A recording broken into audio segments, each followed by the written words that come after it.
ញីអត់ជ្រះទេហើយអត់ដល់$10តម្លៃវាត្រឹមតែ6ជាងឯងក្រែមនេះគឺជាប់បានដល់48ម៉ោងអ្នកនរគ្នាគឺជាប់ខ្លាំងមែនតែនហ្មងក្រែមទាំងអស់ហ្នឹងគឺវាមាន5ពណ៌អ្នកនរគ្នាមានពណ៌លេខ3ហ្នឹងគឺពណ៌រៀងនូតអូណាគេស្រឡាញ់ពណ៌បែកទឹកក្រូចនេះអ្នកនរគ្នាអូ my god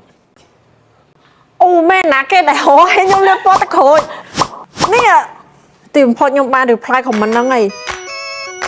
ស្អាតអត់ទេក្រែមហ្នឹងអ្នកនរគ្នាពណ៌គេគឺច្បាស់ហ្មងដាក់តែមកអូសទេពណ៌គេដិតល្អខ្លាំងមែន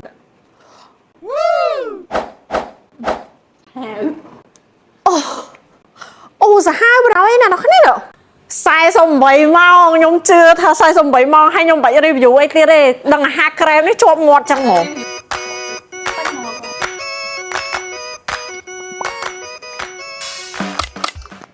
ពណ៌នេះគឺជាពណ៌ pink អ្នកនរគ្នា rosy pink ពណ៌លេខ05ណាអូយអត់ធ្ងន់ទេ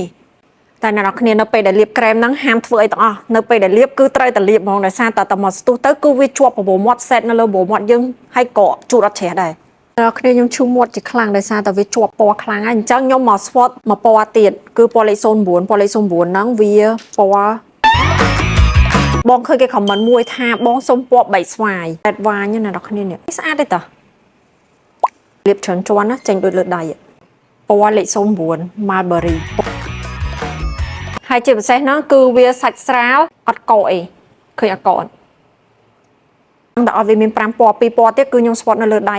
ហ្នឹងណាគេដែលស្វែងរកក្រែមដែលជាប់មែនតែនហ្មង48ម៉ោងគឺក្រែម Julido មួយនេះគឺជាក្រែមដែលទៅបញ្ចេញគ្នាពេលមើលអញ្ចឹងអ្នកនរគ្នាអាចគិតថាវាដូចសាច់ velvet តែអត់ទេអាពួកនេះគឺជាសាច់អ៊ីង